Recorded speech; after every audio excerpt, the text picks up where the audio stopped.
Hello everyone, welcome back to my channel. इस video में बात करेंगे हरियाणा राज्य से जारी किए गए टीजीटी और पीजीटी की भर्ती के लिए 2022 की भर्ती के लिए नए नोटिफिकेशन के बारे में। जैसा कि आप सब लोगों को पता ही होगा, ये जो पीजीटी भर्ती होगी, पोस्ट ग्रेजुएट टीचर की जो भर्ती होगी, ये लेगा आपका हरियाणा पब्लिक सर्विस कमीशन। और जो टीजीटी की भर्ती होगी, टीचर ग्रेजुएट जो होते हैं, ग्रेजुएट टाइप की जो भर्ती होगी, वो आपका लेगा एचएसएससी। तो दोनों के आपके कमीशन बोर्ड अलग अलग रहेंगे। ये डेफिनेटली श्योर है कि आपकी भर्ती होंगी ही होंगी। यहाँ पे देखो, टीजीटी के 7421 पद हैं और पीजीटी के, अगर मेरे को एग्जैक्टली नहीं पता है, लेकिन इतने मतलब 4500 के आसपास आपके पोस्ट रहने वाली हैं। टीजीटी के लिए देखिए, शिक्षा मंत्री कंवरपाल ने विधानसभा के गत मानसून सत्र जो हुआ था विधानसभा का, उसमें घोषणा की थी कि टीजीटी और पीजीटी पदों के भर्ती के लिए आयोग को आग्रह पत्र भेज दिया है।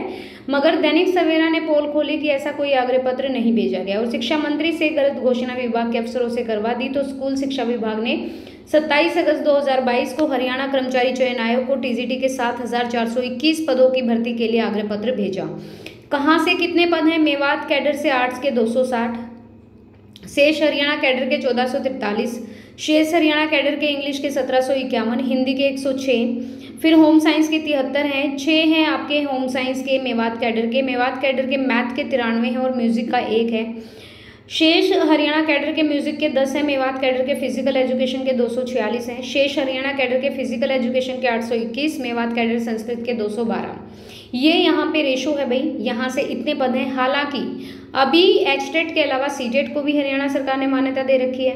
बात यह है कि अगर आपका सीटेट भी क्वालिफाई है तो you are eligible for apply hair.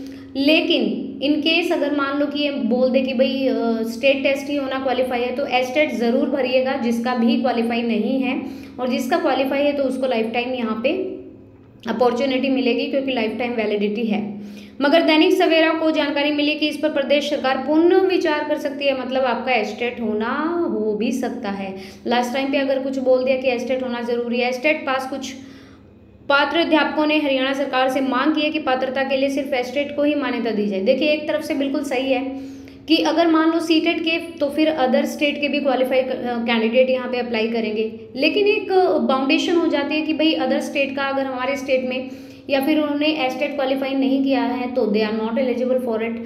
But अगर उनका सीटेट क्वालिफाई है देन, और उनका although STET is not qualified but they are eligible for it, but अगर ऐसा होता है कि एस्टेट वाले ही यहाँ पे अप्लाई कर सकते हैं, तो थोड़ा सा यहाँ पे कैंडिडेट का रेशो भी कम रहेगा, because estate is not qualified.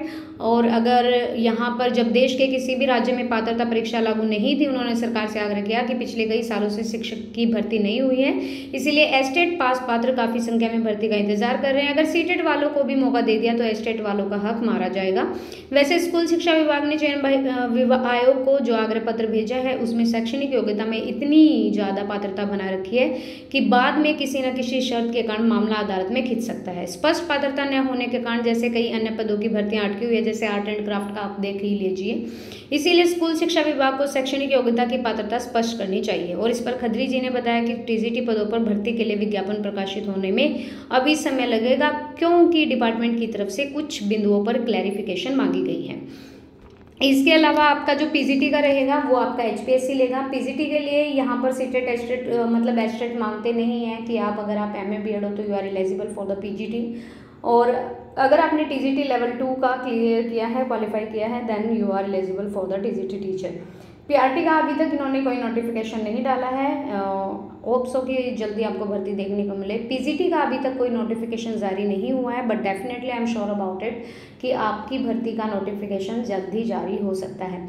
So guys, अगर आपके पास graduation plus B Ed, MA plus B Ed है, तो फिर भी आपका लेवल 2 का होना ज़रूरी है टीजीटी के लिए। एक चीज़ में ये रहता है ना कि भाई पीजीटी के लिए तो एलिजिबल हो, लेकिन टीजीटी के लिए हो या नहीं हो, तो टीजीटी के लिए एक यहाँ पे एक कंडीशन रखी जाती है कि you have to pass the level 2 of the teacher eligibility test, मतलब हरियाणा टीचर एलिजिबिलिटी टेस्ट। बाकी इन सब के अलावा आपकी फ़ीस तो भाई यहाँ पे ज़्यादा ही रहती है, 1000-1500 लगा के चलिएगा। सिलेबस की मैं बात करूँ तो सिलेबस देखो टीजीटी और पीजीटी वालों के लिए कंसर्न सिलेबस रहता है। इनका टीजीटी का 150 नंबर का पेपर होता है 150 का, और पीजीटी का 200 का पेपर होता है। और एचपीएससी लेगा तो इंटरव्यू बेस्ड रहेगा, इंटरव्यू भी होगा उसमें।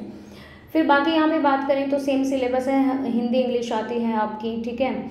उसमें इन्वायरमेंट साइंस आती है आपकी, पैडागोजी सेक्शन रहता है। और टीजीटी में यहाँ पे क्या होता है, कंसर्न सब्जेक्ट आता है उनका 50 मार्क्स का, तो ये कुछ रहता है। पीजीटी में भी कंसर्न सब्जेक्ट रहता है, 200 या 300 नंबर का आई थिंक पेपर होता है।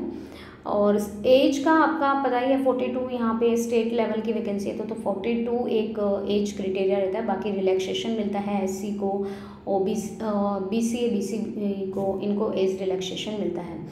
So this video is regarding about the fresh recruitment of the TGT and PGT teacher in Haryana state. I hope so this video will be helpful to you. If you like this video, please like it and share it to others also who needed it. And if you are new viewer on this channel, you can subscribe this channel to get more and more update regarding the recruitment. So thank you guys. Thank you for watching.